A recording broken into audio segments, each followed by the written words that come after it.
Hello students, this is the chapter 3 from for class 7 Delhi सल्तनत। जैसे हमने पहले इसका पहले भी हम पढ़ चुके हैं इस चैप्टर के बारे में, लेकिन क्योंकि बीच में एग्ज़ाम आ गए इस वजह से हम इसको दोबारा से रिवाइज भी करेंगे और इसका जो बाकी पार्ट है वो भी कंप्लीट करेंगे। दिल्ली सल्तनत मतलब वो टाइम है जब इंडिया पे मुस्लिम रूलर्स का रूल हुआ, यानी जो दिल्ली की सीट है उसको मुस्लिम रूलर्स ने अपने कंट्रोल में ली। उस पीरियड को जो कि 1206 से लेके 1526 ईस्वी तक इंडियन हिस्ट्री में दिल्ली सल्तनत के नाम से जाना जाता है। During this period over 300 year 5 major dynasty ruled in the Delhi, यानी इन 300 सालों के दौरान करीब 5 जो है मुग़ल का मतलब मुस्लिम काल के राजा हुए। उसमें सबसे पहले हुए स्लेव डायनेसिटी जो 1206 से लेकर 1290 ईस्वी तक रही। उसके बाद आई खिलजी डायनेसिटी जो 1290 से लेकर 1320 ईस्वी तक रही। उसके बाद तुगलक डायनेसिटी आई, वो 1320 से लेकर 1414 ईस्वी तक रही। उसके बाद सैयद डायनेसिटी आई जो 1414 से लेकर 1451 ईस्वी तक रही। उसके बाद लोधी डायनेसिटी आई जो 1451 से लेकर 1526 ईस्वी तक रही। उसके बाद हमारे यहाँ मुग़ल आ गए थे 1526 में, तो उसके बाद मुग़ल काल चालू हो गया था। इसके साथ साथ कुछ और भी जो राज्य थे जो उस वक्त उसके दौरान डेवलप हुए साउथ इंडिया में। उस वक्त जब भारत में सबसे पहले जब ये आक्रमण हुए या मुग़लों का या मुसलमानों का आना हुआ, उस वक्त पहले दिल्ली के ऊपर जो है Tomar Anangpal of the Tomar dynasty first establish the capital at the Delhi. Delhi को सबसे पहले जो है अंगपाल ने, तोमर वंश का था वो, उसने अपनी राजधानी बनाया। दे were defeated by the Chauhans, और उसको चौहानों ने हराया जो कि अजमेर के थे। और उसके बाद जो है चौहानों का इसके ऊपर शासन रहा। उस वक्त जो है चौहान वंश जो है दिल्ली के ऊपर गद्दी पे बैठा हुआ था, मतलब दिल्ली का शासन उसके अंडर में था। लेकिन धीरे धीरे जो है इंफॉर्मेशन अबाउट द दिल्ली सल्तनत की उस वक्त की जो है हमें इंफॉर्मेशन किस वजह से मिलती है और कौन कौन से साधन है जिनसे हमें सल्तनत पीरियड के बारे में इंफॉर्मेशन मिलती है।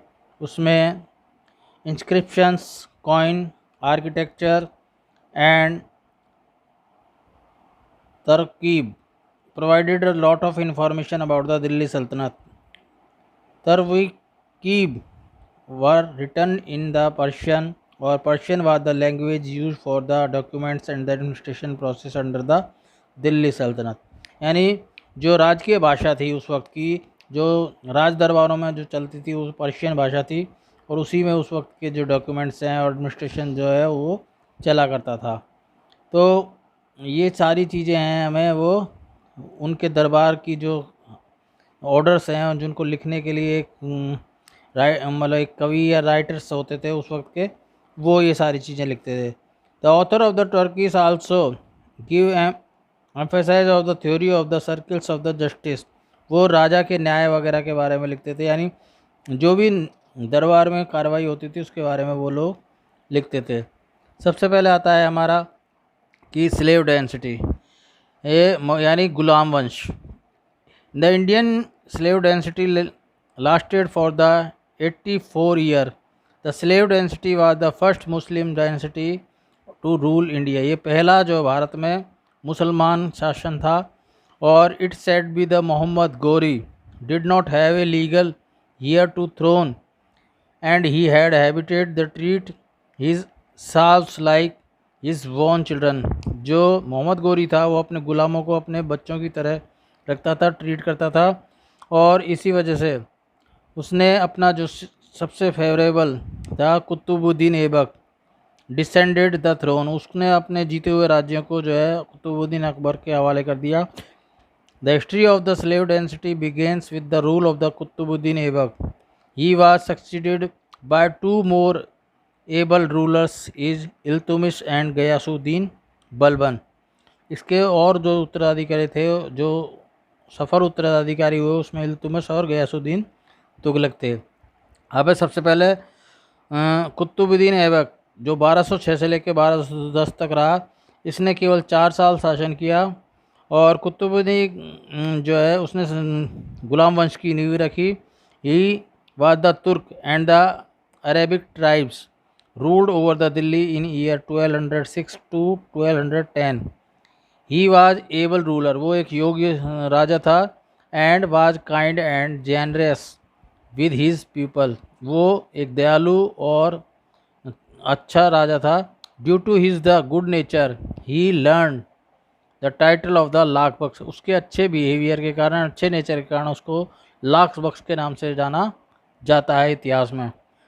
Which mean give of the thousand of the food grains through a ruled only 4 years. He was able to stable law and administrative system in the country and started many constructive, constructive, constructive projects and implemented the best possible alternatives for the well-being of his subjects.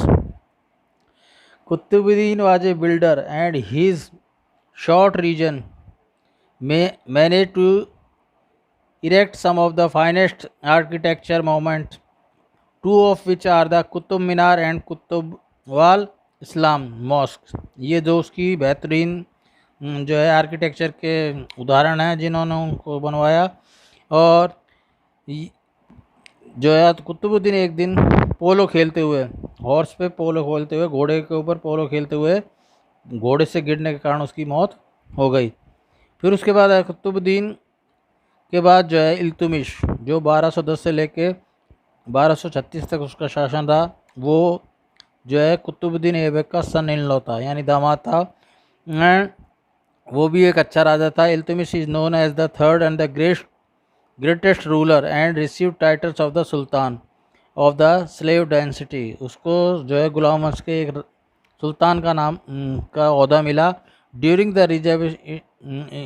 Reason he establish regular government, उसने अपनी एक व्यवस्थित सरकार दी। He maintain the organise army and created the new form of the currency in taka coins silver and jital coin copper के, यानी उसने उस वक्त जो है चांदी के और सोने के सिक्के चलाए। ही also known of the completing the construct of Qutub Minar. A structure is represent the victory celebration of the rise of the Muslim rulers. ये मुग़लों की या मुसलमानों के विजय के रूप में जो है कुतुबुद्दीन इनका जो कुतुब मीनार है उसको इसने पूर्ण कराया। और Iltutmish was recognised as the chronicle and poets his region, वो एक अच्छा लीडर भी था और एक अच्छा कवि भी था। उसके बाद रजिया सुल्तान द इल्तुतमिश डॉटर, ये इल्तुतमिश की लड़की थी और became the sultan of Delhi through the Minhaj Siraj. The royal chronicles recognise that he was the more qualified than her brother. वो उसने अपने मिनहाज सिराज ने अपनी किताब में लिखा है कि वो ज़्यादा पढ़ी लिखी थी और एक ज़्यादा योग्य शासिका थी अपने भाइयों की बजाय, है ना। इसी वजह से जो है उसको, लेकिन उसके शासन से मुसलमानों में कि कोई मुस्लिम जो महिला है उनके ऊपर शासन करे, वो ये लोग उनके नोबल नहीं चाहते थे। इसीलिए जो वो उन्होंने उसकी सत्ता को कभी अपना माना नहीं और उसको एक तरीके से हटा दिया। उसके बाद आया उसका एक वफादार जो गुलाम था, मतलब सेनापति बलबन और गयासुद्दीन बलबर 1266 से लेके 1287 यानी 1266 से लेकर 1287 तक गयासुद्दीन ने शासन किया। और उसने दिल्ली के कई भाग मंगलों के ऊपर आक्रमण के ऊपर उसने रोक लगाई जो नॉर्थ ईस्ट से आते थे। और he introduce certain Persian customs such as the sijda below the head and the paibos kissing of the feet. उसने दो जो है पर्शियन कस्टम्स को यहाँ पे चालू किया अपने कोर्ट में। एक तो सिजदा करना, अपने सिर को राजा के सामने झुकाना, और एक है प्यूब्स किसिंग द फीट, और राजा के पैरों को चूमना, है ना। ये दो जो कस्टम थे पर्शियन के, वो उसने यहाँ पे लागू किए इंडिया में। उसके बाद आया अलाउद्दीन खिलजी, जिसने 1296 से लेकर 1316 तक शासन किया। उसने अपना राज्य खिलजी डायनेस्टी का इस्टेब्लिशमेंट किया। उसने जल्दी ही अपनी जो है power expansion of the empire, उसने साम्राज्य का विस्तार किया। अलाउद्दीन ने गुजरात और मालवा को जीता, और जिससे कि समुद्री मार्ग से जो है व्यापार हो सके पश्चिमी कंट्रीज़ में, यानी जो यूरोप, ईरान, इराक, अफ़गानिस्तान, यहाँ के लोगों से सीधा जो है समुद्री मार्ग से व्यापार किया जा सके। इसके अलावा उसने राजपूतों में रणथंबोर का फोर्ट है, चित्तौड़गढ़ का फोर्ट है, वो भी अपने कब्जे में लिया। और दक्षिण भारत के लिए उसने मलिक काफूर को, जो यादव, क्षत्रियों और होलसेयर और पांड्यास के से लड़ने के लिए भेजा, जिससे कि वो दक्षिण भारत में भी अपना साम्राज्य स्थापित कर सके। अब इकोनॉमिक मेजरमेंट के लिए उसने इकोनॉमिक मेजर्स के लिए यानी अर्थव्यवस्था सुधारने के लिए अलाउद्दीन ने क्या किया, उसने सारी ज़मीन को जो है कैटेगराइज किया, कल्टीवेशन की ज़मीन को, कि कौन सी जो है सिंचित भूमि है जिसमें पानी की व्यवस्था है, और कौन सी ऐसी है जिस पे प्रोडक्शन कम होता है। अकॉर्डिंग टू फर्टिलिटी के हिसाब से उसने जो है ज़मीन की जो है रेवेन्यू फिक्स किया। इसके अलावा उसने अपने शॉप्स वगैरह है, जो दुकानदार हैं, उनके लिए भी एक मेज़रमेंट का रखा कि भाई अगर किसी ने भी कम तोला तो उसके बदले में उसको कड़ी सज़ा मिलती थी। और उसने इसके लिए एक मार्केट कंट्रोल पॉलिसी बनाई, और रेट भी वो फिक्स करता था कि भाई इससे ज़्यादा कोई व्यक्ति बेच नहीं सकता था।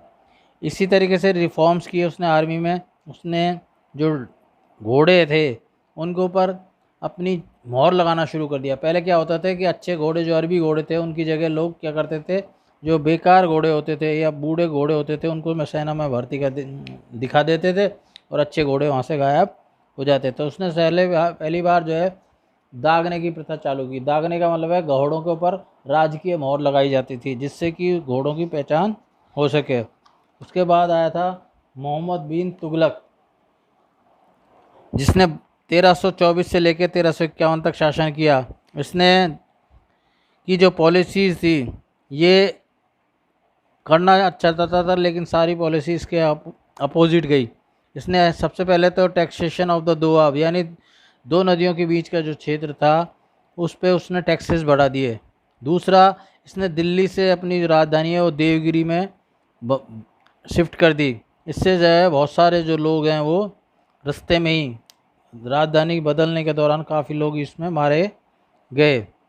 उसने नई करेंसी चलाई है, और ये करेंसी ऐसी थी जिसको बहुत सारे लोगों ने अपने आप ही छाप ली थी। इससे जो है फाइनेंशियल क्राइसिस जो है वो तुगलक वंश में हो गया था।